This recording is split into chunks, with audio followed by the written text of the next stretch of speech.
पता नहीं क्यों इन लोगों ने पाकिस्तान के प्रधानमंत्री को बिचौलिया बना दिया, जबकि बिचौलिया एक ऐसे इंसान को बनाया जाता है, अगर दो इंसानों के दरमियान सुलूक करवाना है तो उनमें बिचौलिया उनसे ज़्यादा ताकतवर को बनाया जाता है। इसी तरह अगर दो देशों के दरमियान फैसला करवाना है तो उनमें भी बिचौलिया उनसे ज़्यादा या उनसे बहुत थोड़ी कम ताकत वाले को बनाया जाता है। इससे अच्छा तो चाइना को बना देते, या अगर चाइना भी ना आए तो हमारे देश के प्रधानमंत्री को बना देते। ये तो युद्ध रुकवाने में बहुत बड़े माहिर है।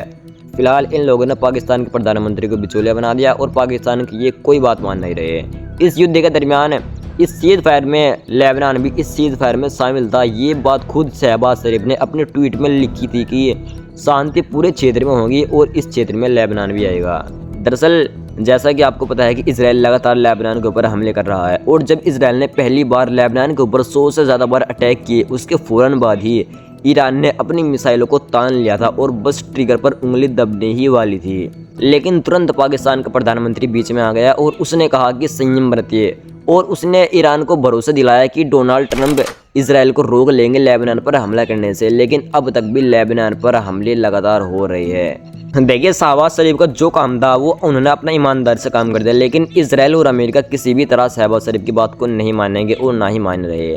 जबकि जब ये डील हुई थी, शहबाज शरीफ ने ये कहा था कि इस डील के अंदर ये जो लेबनान है ये भी इस डील के अंदर शामिल था। खुद अपने ट्वीट में उन्होंने लेबनान का नाम भी लिखा हुआ था कि शांति वार्ता तमाम जगहों पर होगी, किसी भी जगहों पर किसी भी तरह के हमले नहीं होंगे।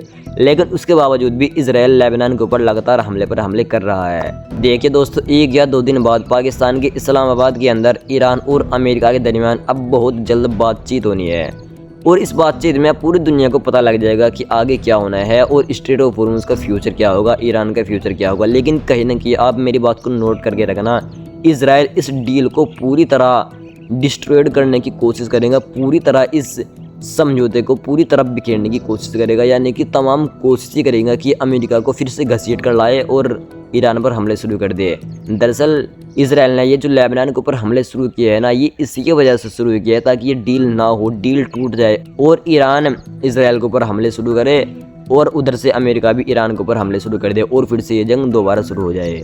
फिलहाल इजराइल लेबनान के ऊपर लगातार हमले कर रहा है और आम सिविलियंस इलाकों पर हमले कर रहा है, जबकि दावा ये करता है कि हम हिजबुल्लाह को ख़त्म करने के लिए ये हमले कर रहे हैं और हमने हिजबुल्लाह के 100 से ज़्यादा ठिकानों को अब तक तबाह कर दिए। दावे कुछ इस तरह के इजराइल लगातार करता रहता है, लेकिन आम सिविलियंस इलाकों को लगातार टारगेट कर रहा है। उधर हिजबुल्लाह ने फिर से इजराइल के ऊपर अपने रॉकेट दागे। दरअसल इजराइल के किरियात शामोना इलाके में हिजबुल्लाह ने आज 6ठी बार हमला किया रॉकेट से। देखिए दोस्तों, मैं आपको यहाँ पर एक छोटी चीज़ समझा देना चाहता हूँ। इजराइल सिर्फ लेबनान के आम सिविलियंस को मार सकता है, हिजबुल्लाह को कभी भी शायद लेबनान से नहीं भगा सकेगा और ना ही हिजबुल्लाह की ताकत को इजराइल कम कर सकेगा। वो सिर्फ आम सिविलियंस इलाकों को टारगेट करता है, आम सिविलियंस को टारगेट करता है ताकि वे खुद ही हिजबुल्लाह पर प्रेशर बनाए, हिजबुल्लाह को लेबनान से निकलने पर मजबूर करे। फिलहाल जंग जारी है, इजराइल लेबनान पर लगातार हमले कर रहा है। उधर ईरान अपने आप को पता नहीं कैसे कंट्रोल करके रखा हुआ है, लेकिन कहीं ना कहीं 1-2 दिन बाद अगर इस्लामाबाद के अंदर बातचीत नहीं होती तो फिर से ये जंग शुरू हो जाएगी। उधर जिस तरीके से डोनाल्ड ट्रंप की इंटरनेशनल लेवल पर बेइज्जती हो रही है, जिस तरीके से खुद उन्हीं के अखबार उसकी बेइज्जती को छाप रही है, शायद डोनाल्ड ट्रंप ने सोचा भी नहीं होगा। इस अखबार को देखिए, the US president is clearly insane, यानी कि यूएस प्रेसिडेंट यानी कि डोनाल्ड ट्रंप पूरी तरह पागल हो चुके हैं। दरअसल इस युद्ध के दौरान डोनाल्ड ट्रंप ने जो हरकत की, जिस तरह के बयान दिए और जिस तरीके से पूरी सभ्यता को, पूरी सिविलाइजेशन को ख़त्म करने की डोनाल्ड ट्रंप ने बात की और जिस तरीके से नेतन्याहू की उंगलियों पर नाच रहा है, उन हरकतों को देखकर खुद उन्हीं के लोग ये कह रहे हैं कि डोनाल्ड ट्रंप पागल हो चुका है। डोनाल्ड ट्रंप की मानसिक स्थिति पर सवाल उठ रहे हैं, उसके मेंटल हेल्थ पर सवाल उठ रहे हैं, लेकिन शायद डोनाल्ड ट्रंप को इससे भी कोई ज़्यादा फर्क ना पड़े। अब ब्लूमबर्ग की इस रिपोर्ट को भी देखिए। दरअसल इस रिपोर्ट ने छापा है कि ईरान और ट्रंप की इस युद्ध के दरमियान ये क्लियर हो चुका कि ट्रंप डील मेकर नहीं है, यानी कि ये जो ट्रंप पूरी दुनिया में अपना ढिंडोरा पीटता है ना कि मुझे नोबेल प्राइज़ चाहिए, मैंने यहाँ पर डील करवाई, इंडिया पाकिस्तान का वॉर मैंने रुकवाया, रशिया यूक्रेन का वॉर मैंने रुकवाया, जगह जगह पर जो ये अपना ढिंडोरा पीटता है ना, अब खुद इन्हीं के अखबार ने कन्फर्म कर दिया कि अमेरिका और ईरान के इस युद्ध से ये बिल्कुल क्लियर हो गया कि डोनाल्ड ट्रंप डील मेकर नहीं है। द गार्डियन ने भी कुछ अमेरिका की बेइज्जती करते हुए कुछ इसी तरह की चीज़ें छापी है। दरअसल द गार्डियन ने कहा कि ईरान और अमेरिका के दरमियान जो अब इस्लामाबाद के अंदर बातचीत होनी है, उस बातचीत में भी ईरान का पलड़ा भारी रहेगा। देखिए, ये ब्लूमबर्ग, द गार्डियन और इन्हीं के अखबार इस तरह की चीज़ें छाप रही है। यानी कि इन अखबारों से ये बिल्कुल क्लियर हो गया कि वहाँ की जनता डोनाल्ड ट्रंप की पूरी तरह खिलाफ है। उधर जो ईसाइयों के सबसे बड़े पोप है, पोप लियो, उन्होंने कहा कि मैं अमेरिका तब तक नहीं आऊँगा जब तक डोनाल्ड ट्रंप राष्ट्रपति है, क्योंकि डोनाल्ड ट्रंप ने शायद उनको भी धमकाया था। आइए अब स्ट्रेट ऑफ हॉर्मुज़ की बात कर लेते हैं। क्या कुछ चल रहा है स्ट्रेट ऑफ हॉर्मुज़ पर और कैसी स्थिति है।